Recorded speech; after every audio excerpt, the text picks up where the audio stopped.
Mu bihe bitandukanye ubwo abanyamakuru ba TV na Radio 1 barimo gutara inkuru hirya no hino mu gihugu, hagiye hagaragara abaturage basabwa gutanga ibitekerezo ku ngingo zinyuranye, ariko bagatanga ibihabanye n'ibyo bari basabwe gutanga, ku buryo icyo gitekerezo nta mumaro kigira kubera ko ari imbusane y'igikenewe. Ni ibintu byagiye bigaragara ku bantu benshi bikaba mayobera, kuko nta kindi kibazo kizwi bari basanganywe nk'ubusinzi cyangwa uburwayi bwo mu mutwe. Nk'aba baturage babazwaga kuri gahunda zo kurandura ubukene, ubushomeri mu rubyiruko no kwihaza mu biribwa, ariko ibyo basubije nta mahuriro. Hari ikintu bita byibura gukora urugendo shuri, bikaba ko hari igihe ushobora kumuherekeza nk'inshuti yawe, ariko noneho ndashaka kugira ngo nje nawe wenda mu gihe runaka akaruhuko kabonetse nanga se niki tuzagendane tugerane iwanyu mu rugo.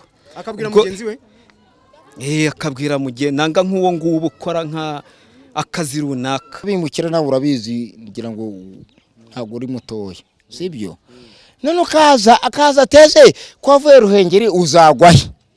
Ibyo byajemo n'akantu k'akarimbi nyine bwo urumva muri batoya ngende mukuru aho wiseka no igirimbi turireke no impamvu bireka ugasanga waje icyo bita imihigo. Bisi mwaje kubaza yo buhinzi gusa uko bameze, nta n'ikindi cyaba gikenewe mu murenge, mu mudugudu, mu kagari. Impamvu itera ibisa naho kenshi bamayobera, kuko ubundi ubusanzwe bizwi ku banyu agasembuye cyangwa abandi bafite ibibazo byo mu mutwe bizwi. I am poor because no something on to creativity. So to creativity. Ni ibintu abandi baturage bavuga ko batazi impamvu nyamukuru bitera ituma bamwe basubiza ibihabanye n'ibyo babajijwe. Ibyo bavuga ko byongeraho ko hari n'abatagitinya kuvuga ibidasanzwe bivugwa mu ruhame birimo amabanga y'abashakanye. Siri kuna yikubwira ibyo ngibyo gusa ni ibibazo biri kwisi biri kugenda biza nyine ubwo ngubwo. Nyine ubwo nuko ngo barihebye mbese muri make. Ubu no sai umuntu nyine umubwira neza akubwira ntago gusubiza nabi.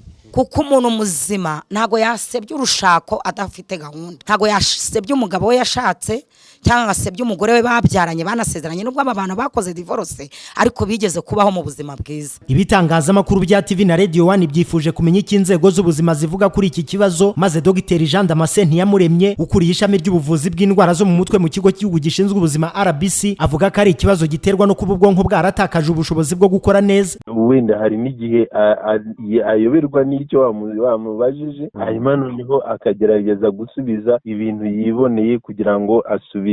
Ni ibintu bita confabulation. Hari abantu rero bafite bagira ikibazo cy'ubwonko budakora neza bitewe n'uko wenda ubushaje cyangwa se bwangiritse ku mpamvu zinyuranye, tuvuge nk'abantu bakoresha ibiyobyabwenge cyane. Dr Jean Damascene Ntiyamuremye akomeza avuga ko abantu benshi basuzugura ubu burwayi bwo mu mutwe, ariyo mpamvu ngo bakwiye kwitabira kwivuza. Bagira ngo uwarwaye mu mutwe ni uwahungabanyije ibintu, ariko nk'umuntu ufite imyaka iri munsi ya 65 ntabwo icyo ni ikimenyetso kibi atakwiye kwihererana. Ariko abantu babona icyo kibazo bakajya kukivuza ni bake cyane, ni munsi ya 1%. Iki kibazo cyo gusubiza ibibusanye n'ibyo umuntu abajijwe ngo ahanini kigaragazwa n'uko umuntu ahimba inkuru kugira ngo abone ibyo asubiza, kuko ubwonko buba bwaratakaje ireme ryo gukora neza, ibizwi nka confabulation mu ndimi z'amahanga. Ibi ngo bikunze kwibasira abantu bari hejuru y'imyaka 65, ariko kuri ubu ni ikibazo kiri kugaragara no mu bantu batarageza kuri iyi myaka. Ubushakashatsi buheruka bw'ikigo cy'igihugu gishinzwe ubuzima RBC bwagaragaje ko abanyarwanda 20% bagendana n'uburwayi bwo mu mutwe, aho ku isonga haza agahinda gakabije, indwara y'umuhangayiko n'ihungabana. Jean Baptiste Nkurunziza, TV 1.